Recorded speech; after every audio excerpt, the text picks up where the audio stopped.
তুমি সাবেদানে চালায়ো মাঝি রঙিলা না। কি অবস্থা বাজি আসনে ভালো আসনে তুই? এটা আছে আলহামদুলিল্লাহ। কি কবি নাকি কাকা? কিয়া কমু বলতে বাবুরে তোর কাছে টিয়া পয়সা আছে যেহেতু দেশের বাইরে থাকো। তোমার স্বাস্থ্য আর 25 তারিখে বিয়া, 18 তারিখে তো তুমি যাবে গো, নাইলে তোমারও দাওয়াত দিতাম। বাজিরে যদি কাকারে কিছু টিয়া দিতা কাকার উপকার হইতো। কি কোন কাকা আমি টিয়া খুঁজি মাইনে বিয়ে দিবেন, মানছে কি করবো বাবা? আরে বাবুরে আত্মর হঠাৎ বান্ধা আয় তো চাইলেও কিছু করতে চাইতাম না। বাজি কি করবো কনা, খুঁজি তো কোন রকম মাইনেগা বিয়ে দিতে হইব। আয় ওদিকে নূর করি তো শুনছি আমার বলে দুনিয়া সুদূর ফেটে আছে, অনামে করে আমার কাছে টিয়া নেই, কোনো কথা বলেন না কাকা। বুঝছি এনে করে কাজ হইতো না, পজিশন চেঞ্জ করতে। ও বাজিজা খালি নূর করি মানো এলাকার অধিকাংশ মানুষ আনিছে লাগি গেছে। আমি বলে এখানে টেয়া রাখছি, বিশ্বাস করবে কিনা জানি না বাতিজা।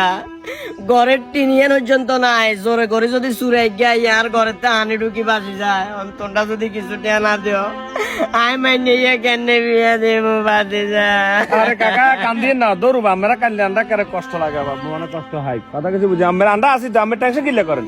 তা ধরেন বাজিরে হাতে এত বেশি আর কিছু দিতাম হারিনু, তো মনে কষ্ট নিয়ে নেয়, ভালো থাকি না। আল্লাহ আল্লাহ আল্লাহ আল্লাহ তোমারে বাঁচক, আল্লাহ তোমারে বাঁচক বাতিজা। শালার ফুদ আইছ যাই তো মনে করছিলাম যে 501,000 টাকা অন্তত দিব, টিস্যু একখান ধরা দিছে শালার ফুদ।